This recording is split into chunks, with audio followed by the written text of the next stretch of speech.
Այսօր զրուցում ենք Պանրագործների միության նախագահ Արմեն Գիգոյանի հետ։ Շնորհակալություն, որ մեզ հետ եք։ Շնորհակալություն հրավերի համար։ Պարոն Գիգոյան, Ռուսաստանը փաստացի արգելափակեց հայկական կաթնամթերքի մուտքը ռուսական շուկա։ Սա անսպասելի հարված էր, թե անկեղծ լինեմ։ Մենք 20 թվականի հայտնի իրադարձություններից հետո փոքր-ինչ խմբով, պանրագործներով այս թեմայի հետ կապված ժողով ենք ունեցել։ Եվ այսօրվա հետ կապված մենք արդեն 6 տարի առաջ քննարկումներ ենք ունեցել։ Ինչ քննարկում եք ունեցել, ինչ մտավախություններ կար դեռևս 20 թվականին, 6 տարի առաջ, որի մասին դուք քննարկում եք անցկացրել եւ ում հետ եք քննարկում անցկացրել։ Քննարկումները մեր մեջ ա եղել։ Հենց ամենահետաքրքիրը նրանն է, որ մեր կազմակերպությունը, դա հասարակական կազմակերպություն է եւ հիմնականում ոչ թե տեխնոլոգիաների վրա է մեծ ուշադրություն դարձվում, այլ ուշադրություն է դարձում նաև ընդհանուր արտաքին քաղաքականության տենդենսների եւ զարգացումների մասով։ Եվ 20 թվականի հայտնի դեպքերը, երբ որ ես ասում եմ, դա արդեն պատերազմից հետո Ռուսաստանի մոտեցումը ակնհայտ ձևով մեզ հուշեց, չխորանանք, չմանրամասնենք, այդտեղ տարբեր կարծիքներ կարան լինեն, անձամբ ինձ եւ ոչ միայն ինձ մտահոգություններ առաջացեց ամեն դեպքում։ Առաջացեց, որ հայ-ռուսական հարաբերությունները լավ հիմքերով չեն զարգանալու։ Շատ անպագորգոր չհնչի, ասենք ընդհանրապես պաների արտադրության ոլորտը, կաթի վերամշակման ոլորտը, բայց այդ ժամանակ, երբ որ մենք քննարկում ենք 10-ից ավել տնտեսվարողներ արտահանումներ էին անում։ Այսինքն տնտեսական կախվածությունը այն ժամանակ արտաքին շուկայից, մասնավորապես Ռուսաստանից ավելի մեծ էր, քան թե հիմա։ Իհարկե, եւ ինչ եզրահանգեցիք, եւ եզրահանգեցինք, որ դիվերսիֆիկացիա ուղղությամբ պետք է աշխատանքներ տանենք։ Ցավոք սրտի աշխատանքներ տանենք, բայց իրանք լավը չէին։ Չարթարացվեց այն հույսերը, այն նպատակները, որ կարող ենք անել։ Շեշտադրումներ արվեց տարբեր շուկաների ուղղությամբ, աշխատանքներ արաբական երկրներ, Միացյալ Նահանգներ։ Արդյունքը կարող ավելի լավը լիներ, քան թե հիմա ունենք։ Ձեր մտահոգությունները ներկայացրել եք պետական կառույցներից որևէ մեկին։ Թեկուզ կառավարության ներկայացուցիչներին, էկոնոմիկայի նախարարությանը։ Շատ լավ հարց եք տալիս։ Պեկին։ Ներկայիս խնդիրը գլոբալ առումով, անկախ ոլորտից։ Եվ ոլորտային մնացած այլ զարգացման քաղաքականության հետ կապված հարցերը, դրանք կատարվում են այն տեխնոլոգիայով կառավարման տեսանկյունից, որը ժամանակին արվել է։ Մինչև, այսպես ասած, ներկայիս ղեկավարության գալու, մինչև հեղափոխությունը եւ այլ եւ այլ։ Այսինքն կառավարման տեխնոլոգիայի մեջ մենք առանձնապես փոփոխություններ չունենք։ Իներցիայով է, այսինքն ամեն ինչ արվել։ Չէ, վարչարական ձևաչափը, ֆորմատը ինքը առանձնապես չի փոխվել։ Միգուցե ղեկավար կազմը փորձում է ինչ-որ մի բան նորարարական մոտեցումներ տա, փորձում է զարգացումներ տա, բայց զուտ օրինակ քաղաքական պաշտոն ունեցող նախարարից կամ ներկայացուցիչ նախագահ կամ չէ վարչապետի աշխատակազմից եկող հրահանգները ամբողջ համակարգի հետ կապված կարող է իրար չհամապատասխանել։ Խնդիրը հենց դրանում է հասարակական կազմակերպությունների հետ բանախոսություններ, հասարակական թեմատիկ, ոլորտին առնչվող հարցերի հետ կապված աշխատանքային հանդիպումներ որպես այդպեսին չկա։ Կան ժողովներ, որտեղ հրավիրում են նույն էկոնոմիկայի նախարարությունում կարող է ցուցահանդեսներ եւ այլն, օժանդակ են ցուցահանդեսներով, փորձեն այդպես անել, բայց աշխատանքային խնդիրը դրվի եւ աշխատանքային հանդիպումների միջոցով փորձեն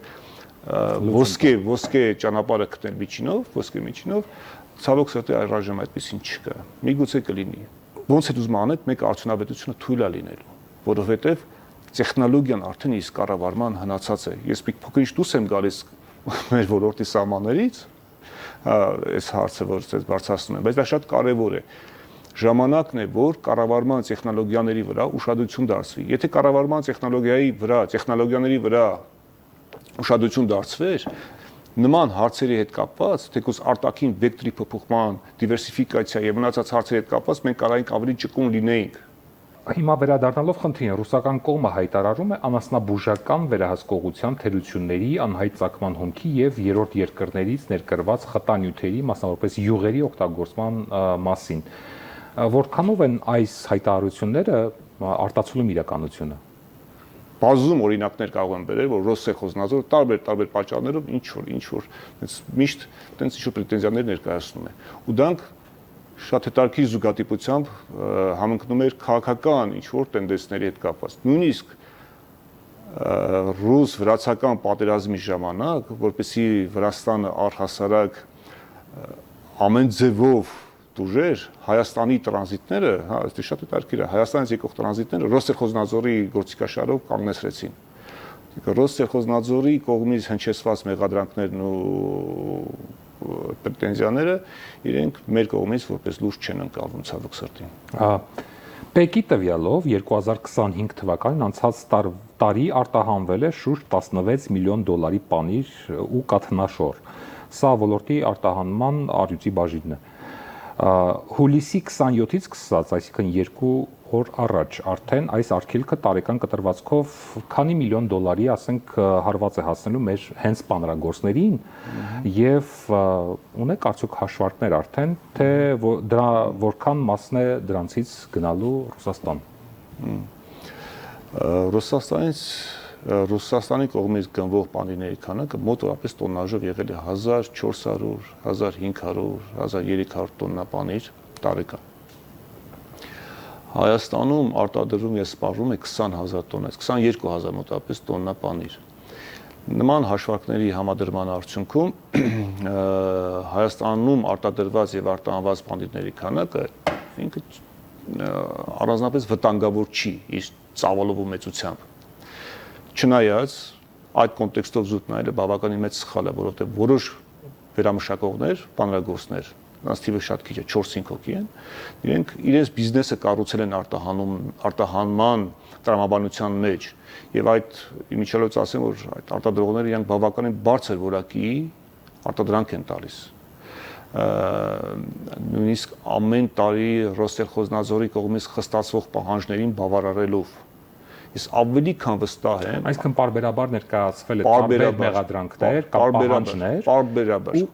փոխվել են պարբերաբար այդ պահանջները, բավարարվել են։ Բավարարելուց հետո փոխվել է մեկ այլ պահանջ ներկայացվել։ Չի փոխվել, ավելի է խստացվել։ Եվ քանի միլիոն դոլարի հարված է հասցնելու կոնկրետ պանրագործությանը, եթե հուլիսի 27-ից արդեն արգելվում է պանրի մուտքը ռուսական շուկա։ Չեմ կարծում, որ խոսքը կարա գերազանցի 6-7 միլիոն դոլարը։ Տարեկան կտրված։ Տարեկան կտրված եղել։ Վիճակագրություն ցույց է տալիս, որ մինչև Ռոսսելխոզնadzորի արգելքը 2025 թվականին կաթնամթերքի արտահանումը արդեն իսկ նվազել էր մոտ 30%, այսինքն 1.1000 տոննայով։ Ինչով է պայմանավորված այս անկումը դեռևս մինչև հուլիսյան այս արգելանքը։ Ինչով խստացումներով։ Ինչև այս խստացումը։ Չէ, այս խստացումը դա մենք առնչվում ենք այս խստացման հետ, զուտ տեսնելով այս խստացումը։ Պարբերական բնույթ է կրել։ Միշտ պարբերական բնույթ է կրել։ Այս խստացումն էլ, այսինքն սա ստացվում է, որ որակապես մեր արտադրանքը չի բավարարում ռուսական շուկային։ Հարցը սա է, փաստորեն։ Եվ միգուցե պատասխանը սուբյեկտիվ կլինի, բայց մեր արտադրանքը ավելի քան բավարարում է նույնիսկ Ռուսաստանում արտադրող ամենալավագույն պանիրները։ Այսինքն նույն գործանում հիգիենիկ եւ տեխնոլոգիական ամբողջ շղթան ավելի գերազանց վիճակում է, քան Ռուսաստանի ցանկացած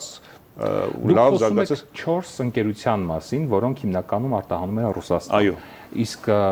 կան արտադրողներ, որոնց միգուցե դուք չեք ճանաչում, բայց իրենց արտադրանքը արտահանում են Ռուսաստան եւ միգուցե հենց այդ արտադրանքն է, որ մտահոգություններ առաջացնում։ Չկա, չկա այդպես բան։ Չկա, իսկապես չկա։ Հայաստանը փոքր է,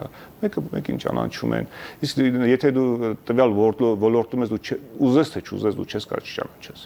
Այս պահին քանի ընկերություն է ուղղակիորեն տուժել այս արգելանքից։ 4 ընկերություն 4 թե 5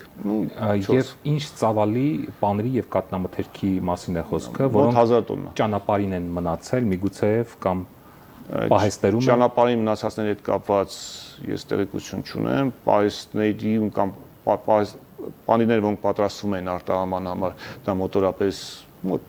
300-400 տոննա պանիր են։ Ի տարբերություն ձկնաբույսների եւ ծաղիկ աճեցնողների, այսինքն ներքին սպառման համար ներքին սպառման մասով մենք մեծ պատուհան ունենք, որովհետեւ Հայաստանում պանրի համար հիմնական հումք հանդիսացող կաթը իր տեսակարար մասով կտրուկ նվազել է։ Դա իր հիմնավորումները ունի, օբյեկտիվ հիմնավորումներ ունի, մոտ գրեթե 50%-ով։ Դա մեծ թիվ է, շատ մեծ թիվ է։ Հայաստանը հիմա իսկ ինչ հիմնավորում Հայաստանը հիմա Հայաստանի կաթի արտադրությունը հիմա էվոլյուցիոն հետարքիր էտապ է ապրում, որտեղ գյուղացիական պայմաններում պահվող անասունների քանակը կտրուկ նվազել է արդեն, չի զրոյացել, բայց խիստ նվազել է, բայց իրենց կողմից արտադրված քանակի չափով ֆերմաների կողմից արտադրվող կաթը չի հասցրել մեծանա, այսինքն ֆերմաները դեռ աճելու տեղ ունեն։ Այսինքն նույնիսկ ներքին սպառման շուկայի համար բավարար չէ։ Մենք լուրջ դեֆիցիտ ունենք։ Այն մենք լուրջ դեֆիցիտ, մենք այնպես ստացվեց, որ մենք ունենք կախվածություն կաթի փոշու արտաքին շուկայից ներմուծման մասով։ Ժամանակին կաթի փոշու ներկրման ծավալները չէին գերազանցում 3-4 հազար տոննա։ Դա տարբեր նշանակություն, նույնիսկ թխվածքի ոլորտում, թխվածք արտադրում կաթի փոշի է պետք, կաթի փոշին լայն կիրառում ունի։ Սակայն հիմա կաթի փոշու ծավալները 3 անգամ գրեթե աճել են ներկրումը։ Զուտ պատճառը հումքի հետ կապված դինամիկան ֆերմերային կաթի արտադրության եւ գյուղացիական պայմաններում կտվող կաթի նվազեցման եւ աճի դիսբալանսի արդյունքն է դա։ Հիմա տեղական կաթի բթերման գների անկում առաջիկայում սպասենք եւ նաեւ պանրի, ասենք, գների անկում միգուցե տեղական շուկայում ոչ։ Այսինքն լճացում չի կարող լինել, որ արտահանումը, քանի որ արգելանքի տակ է, ոչ լճացում։ Այն քանակները, որոնք արտահանման համար պատրաստվել են եւ եթե ուրիշ երկիր չարտահանվեն Հայաստանում վաճառքի դուրս գան, իրենք փոքր-ինչ բարձր գնային գոտու պանիրներ են։ Իրենք լավ որակ, բարձր գնային գոտու պանիրներ են։ Հիմա ինչ վիճակում է ոլորտը։ Արտադրողները պանրի ոլորտը նկատի ունեմ, մարդիկ հիմա շատ արագ կարողանում են գտնել այսպես ասած առևտրային պարտներներ, որպեսզի կարողանան արտահանել այլ երկիր եւ ոչ թե Ռուսաստան, թե կանգնել են մենակ իրենց խնդրի առջեւ։ Պետությունը աջակցում է։ Պետությունը փորձում է աջակցել, սակայն դա հեշտ գործընթաց չի, հնարավոր չի դա, ասենք, շատ արագ, դա տարիների հարց է։ Այլ խնդիր է, որ կարելի է կանխատեսել, ինչ-որ բաներ ռիսկեր գնահատել եւ 8 տարվա ընթացքում այդ ռիսկերը, ինչպես մենք մեր փոքրիկ հասարակական կազմակերպություն, որ կանխատեսում ենք, իհարկե մենք քաղաքական գուրուներ չենք, ուղղակի տեսանք, թե ինչ զարգացումներ կարա լինի եւ փորձեցինք ինչ-որ մի բան անել։ Այդ կարելի էր կանխատեսել դա, կարելի էր արտաքին շուկայում, նույն Միացյալ Նահանգներում հայկական արտադրանքի հիմնականում հանդես գալը երկու խոչընդոտ ունի, դա մեկը լոգիստիկան է, մեկը ներքին օրենսդրական կարգավորումներն են Միացյալ Նահանգների։ Այս փուլում հիմա մենք ինչ ունենք կարճ ժամանակում մենք կարող ենք արտահանել պանիրը, թե ամբողջը սպառվելու է Հայաստանում այս ընթացքում։ Որտեվ ընդամենը 2 օր է անցել արգելանքից։ Այս խնդրի հետևանքների կարգավորման ուղղված աշխատանքները ես կտեսնեի ոչ թե այլ ալտերնատիվ շուկա տեսնելու, այլ ներքին շուկայում կարգավորումներ տալով։ Պարենային անվտանգության տրամաբանության շրջանակում նույնպես տեղական արտադրության պանիրները, լավորակ պանիրների առաջի սպառողները պետք է լինեն տեղացիները, ոչ թե ռուսները, ամերիկացիները կամ ճապոնացիները։ Ինչպես դա Իտալիայում է տեղի ունենում։ Հիմա այս սահմանափակումը կարող է խթանել ոլորտի զտմանը, այսինքն 1-2 տարի անց մենք հայկական պանրագործությունը ինչ տեսք կունենա ազզես։ Ավելի լավ որակ կունենանք, ավելի բրենդային տեսակի պանիրներ կունենանք, միգուցե կտրուկ ցնցումների մենք չենք սպասում։ Ի տարբերություն մնացած ոլորտների, Հայաստանի պանրագործների առհասարակ կոնցեպտը ինքը բավականին լուրջ իմունիտետ ունի, որովհետև Հայաստանի Հանրապետությունում պանրագործությունը այնպիսի լուրջ փորձություններով է անցել, որ նույնիսկ այսպիսի նմանատիպ կտրուկ հարվածները ոլորտի համար ճակատագրական չեն կարող լինել ու կտրուկ ինչ-որ զարգացումներ լինել։ Կարող է օգնել, որպեսզի տեղական արտադրողը իհարկե մասնավոր եւ պետական ոլորտին առնչվող կազմակերպությունների համագործակցության արդյունքում ունենանք մի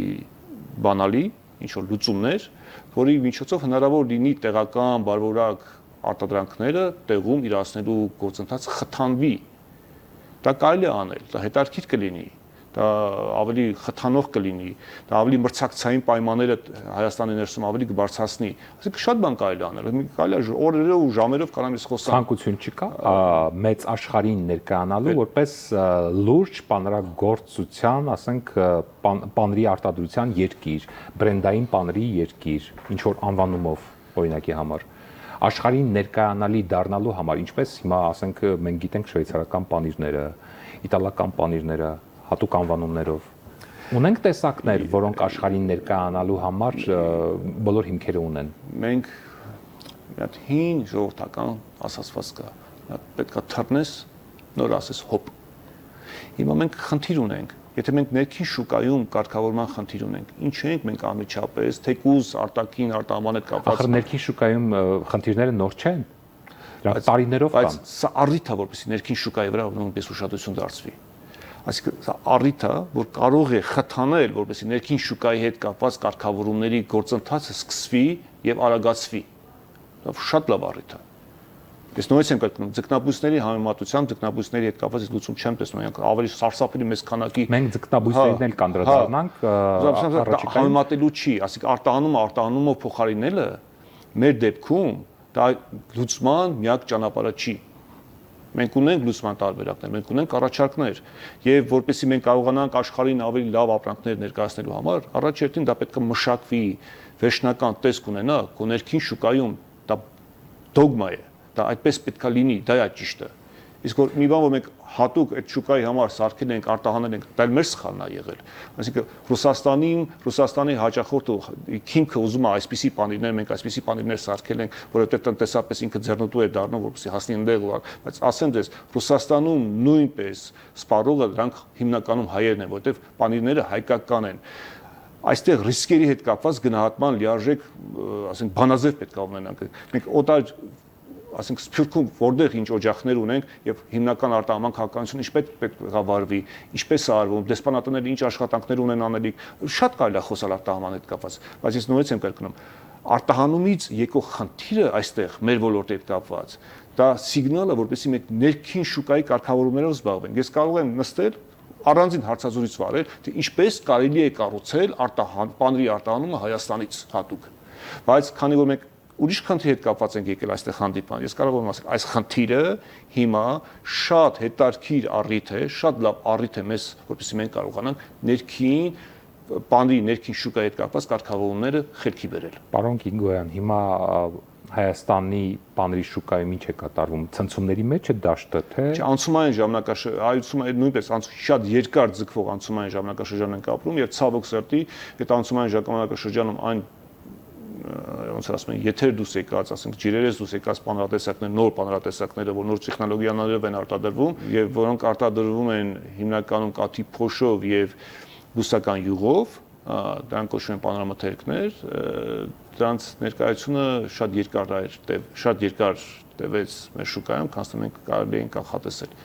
Այսինքն այն պանիրներն են, որոնք պետք է գային ու գնային, ու եկան ու մնացին։ Շնորհակալություն մեր հարցերին պատասխանելու համար։ Մենք զրուցում ենք Պանրագործների միության նախագահ Արմեն Գիգոյանի հետ։ Ցտեսություն։